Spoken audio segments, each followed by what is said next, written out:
没想到泰国版的鱿鱼游戏，他们居然来真的！通过注射疫苗，人脸上巴下方的那个位置会长出千条触手，女的叫千条姐，男的叫千条哥。面对面接触时不用说话，用可爱的小触手就可以交流。人类之所以要把自己变成铁板鱿鱼的模样，是因为地球变暖，天气崩溃，一年365天，一半时间下大雨，另一半时间下暴雨。人们绝望地发现，即便把萧敬腾祭天，也无济于事。为了防止被淹死，有钱人修建高楼，城市逐渐分为高低2层，穷人付不起搬家费，只能蜷缩在海拔低的贫民窟。但污水滋生了大量的变异病毒，导致动物陆续变异，比如常见的家猫都进化成了水陆两栖的食人喵。再比如小美一家，夜里房顶被大雨冲垮，几万只蟑螂扑面而来，那场面就算是广东人看了都害怕。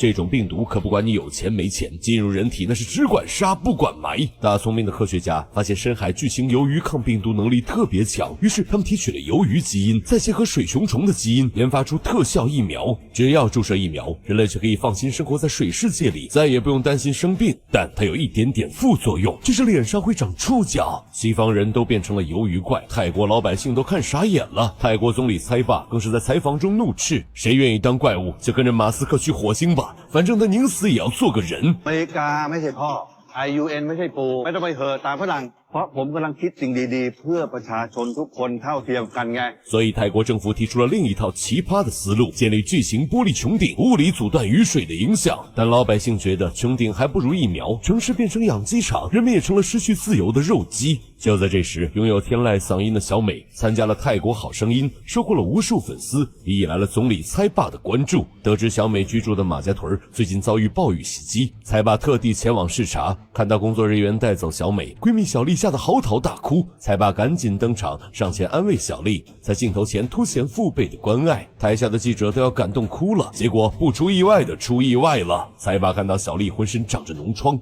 恶心的一把把她推倒。小丽顺手扯下口罩，揭开了猜霸的真面目。原来这哥们儿说一套做一套，自己竟然偷偷注射了疫苗。ฉันมีเนื้องอกอ่ะคือติ่งงอกอ่ะรู้จักก็ปะ直播到此戛然而止，有良心的媒体更是怒批政府：你们说疫苗贵不进口，结果达官贵人个个抢着注射，简直不把老百姓当人。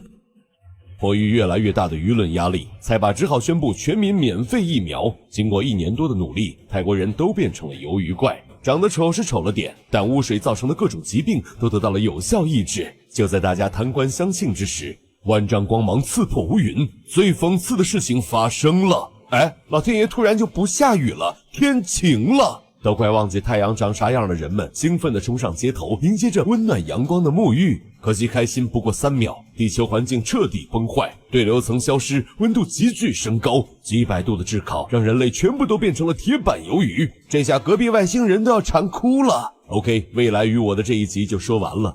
这部泰国最新的科幻恐怖片还是太超前了，因为它的主题是中国人谈之色变的那3个字——赛克斯。眼前这个穿旗袍的女人，靠姿色获得了很多商业订单，但这一次她遇到了一个狠角色，牛逼只戴笠10几万美金，官员看都没看一眼，只要求女人做一件事，像狗一样爬到桌子下面。女人乖乖听从了命令，没想到官员掏出来的却是一把镀金的手枪。他之所以甘愿放弃尊严，是因为他要完成一项伟大的事业，让失足妇女这个称呼彻底消失，全部由 AI 机器人接班。为此，他开发了一款硅胶人，只需要伸出一根钢管，就能漫天飞舞，不知疲倦。到最后还有彩蛋。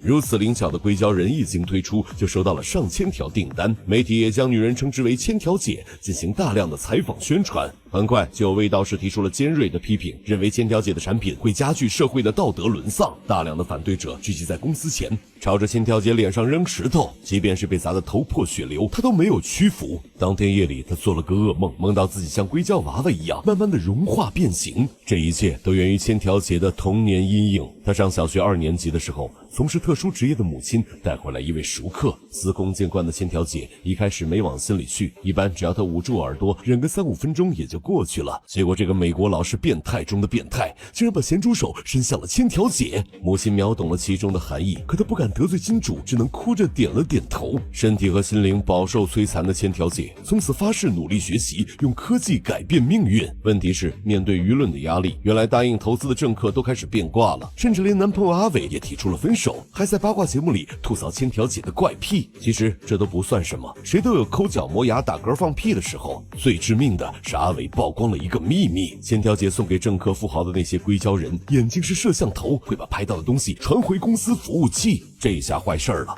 偷摸搜集用户隐私可是商业大忌。节目播出后，千条姐发出严正声明，表示阿伟说的全都是无稽之谈，纯属分手后的报复行为，公司推出的硅胶人绝对不会搜集隐私。你猜怎么着？千条姐非但没有破产，之前说撤资的突然间又同意了投资。其实这一切都在千条姐的计划之中，她故意让阿伟去电视台爆料，那些政客有太多见不得人的事情，他们宁可信其有，不可信其无。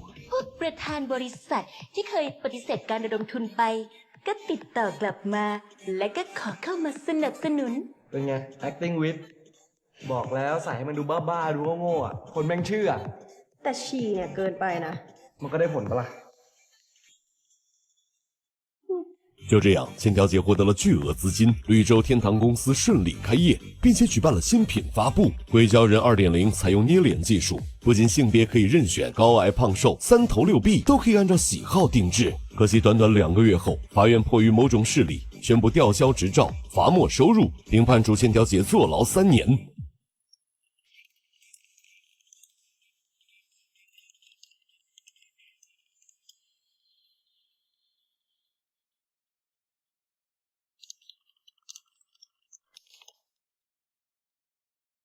故事背后的讽刺并不难猜，既得利益集团宁可继续物化奴役女性，也要消灭动摇根基的新事物。今天这部科幻恐怖片不太适合情侣观看，因为看完真的可能会闹分手。女主名叫亚楠，在太空站研究 3D 打印心脏技术。她通过全息视频告诉丈夫阿农，研究大获成功，以后人类可以像买苹果手机那样年年换新了。但航天飞船返回大气层时，不出意外的出意外了。由于供氧系统故障，导致5名航天员窒息死亡，史称5条人命案。阿农悲痛欲绝，天天戴着 VR 眼镜，通过视频来缓解相思之苦。直到有一天，阿农看到自己养的克隆狗旺财，产生了一个大胆的念头，他要偷走冰冻在冰柜的尸体，克隆妻子，再谈一次恋爱。于是阿农来到了一家专攻克隆技术的公司，找到美女 CEO 金姐，因为亚楠生前最好的闺蜜就是金姐，他俩都是泰国的医学天才。亚楠主攻的方向是器官打印，这样就能减少器官买卖等犯罪行为，而金姐选择的是生命克隆，原因很简单，她想克隆10个孔刘。แต่ถ้ากูโคลนได้นะกูจะโคลนกงอยู่เป็นสัก10 คนเลยทำอย่างกับโคนมาแล้วเขาจะเอามึงอ่ะเอ้ากูก็ตัดต่อพันธุกรรมในสมองไงจะได้ชอบกู尽管此时的克隆技术已经成熟，很多人的宠物猫狗死后都会购买克隆服务，但克隆人类显然违背伦理道德，一旦被发现就会判处重罪。不仅如此，阿农还把计划告知了亚楠的父母，之后也遭到了彪叔的强烈反对。毕竟克隆无法100%成功，万一克隆出个克苏鲁怪物，你杀还是不杀？不信邪的阿农偷摸潜入停尸房，随后他用数据切下了亚楠的脑袋，放进包里逃之夭夭。等彪叔发现时，停尸房里的女儿已经变成了黄风岭说书人。金姐收到闺蜜的脑袋后，只能同意开始克隆。经常被克隆的都知道，克隆身体并不复杂，真正的难点只有3个字：记忆。所以金姐要彻底解析大脑皮层，把亚楠从小到大经历过的事情全部都储存转移。这就有点像查看各位的聊天记录或者是浏览器历史了。你说过的全部脏话，上过的那些404网站，以及看过的擦边短视频，都会一一暴露在眼前。如果是我，那我宁死也不愿意被克隆。好在亚楠的记忆清清白白，完全没有见不得人的脏东西。但只有一点让阿农看到后如五雷轰顶，整个人都傻掉了。原来亚楠不是女人，而是个男人。准确的说，亚楠看起来是个美女，心理上却是钢铁直男。青春期发育时，他恨不得把胸脯的2两肉割下来。大学填报志愿时，他毫不犹豫地在性别男上打了个勾。彪叔得知此事，几乎气到发狂，直接把粉色长裙甩在了亚楠脸上。ฉันต้องการให้ลูกสาวของฉันเป็นเหมือนคนปกติทั่วไปไม่ใช่ตัวประหลาดอะไรแบบนี้迫于家庭和社会的压力，亚楠只能涂上口红，学着做一名女人。后来在艺术展上，亚楠偶遇了阿农，两人就这样坠入爱河。不知道你能不能接受啊？反正阿农是无法接受这一事实的，他放弃了抵抗，在家坐等警察上门。最终，阿农被依照盗窃尸体罪被判3年有期徒刑。3年一晃而过。出狱的那天，一个长发披肩的帅哥和他拥抱在一起，从脸上的那颗痣就能看出，此人就是亚楠。原来阿农在被捕前大彻大悟，他告诉金姐继续克隆，而且要改变染色体，让亚楠成为真正的男人。就这样，获得第2条命的亚楠以男人的身份复活，两个人站在监狱前打情骂俏，又找回了曾经甜蜜的感觉。只不过亚楠决定重回月球，继续完善器官打印的科研。毕竟地球人对他这样的情况接纳度并不高。5年后，阿农和金姐成为了情侣，两个人每天健身跑步，过上了幸福的生活。至于亚楠，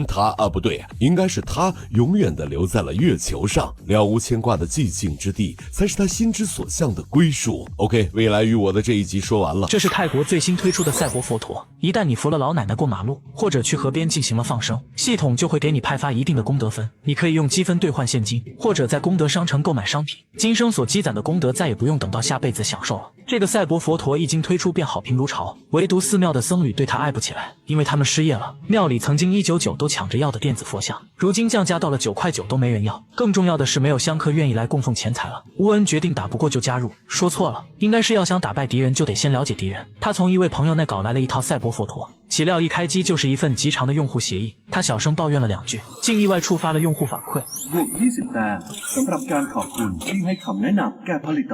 他赶紧摘掉了设备，这佛陀怎么还偷听他讲话呢？乌恩想打电话投诉对方侵犯隐私，可根本没有人工客服接待。直到第2天，赛博佛陀的创始人竟然亲自打来电话，邀请乌恩去总部参观，不入虎穴焉得虎子。他当即拉了朋友一同前往，可没想到这虎穴竟格外的气派。再想到自家寺庙有钱都不肯去修的佛像，乌恩心中不禁感慨万千。随着电梯来到顶楼，映入两人眼帘的却是一间无比寻常的小屋。还没等乌恩缓过神来，一对夫妻便哭喊着扑了上来。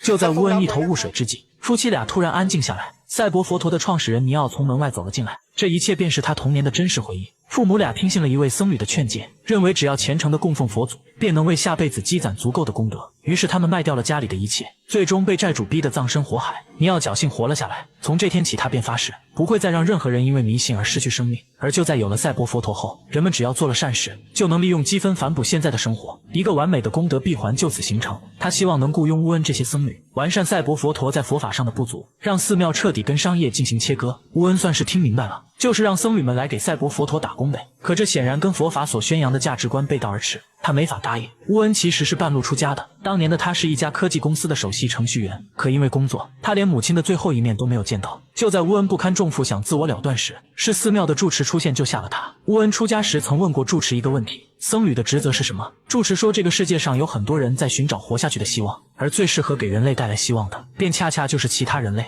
这是赛博佛陀所无法替代的。但尼奥的话也给他带来了灵感，既然世界因为科技的发展在改变，那寺庙肯定也得跟上潮流。研究佛法乌恩或许不在行，但写代码他却是专业的。利用人工智能的学习系统，乌恩很快便推出了一款全新的功德佛陀，它几乎就相当于一个线上的寺庙，可以帮香客们举办法事讲解佛法。更关键的是，他利用脑电波技术采集了住持的记忆，可以像得道高僧一般传道授业解惑，是一个真正能带给人希望的佛陀。当然还有最重要的一条，这款功德佛陀是完全免费的。随着台下传来阵阵欢呼声，尼奥顿感不妙，虽然对方没有功德积分系统，却完美满足了那些诚心向佛之人的需求。就在他准备想办法反制时，赛博佛陀却接连爆出了丑闻。有人为了扶老奶奶过马路赚取积分，竟然开始拐卖起了老人，而功德商城更是成了洗黑钱的重灾区。人们纷纷开始唾弃起了赛博佛陀，转而投向了乌恩这边。可福兮祸所倚，就在功德佛的销量一路飙升之际，用住持记忆制作的人工智能却出了问题。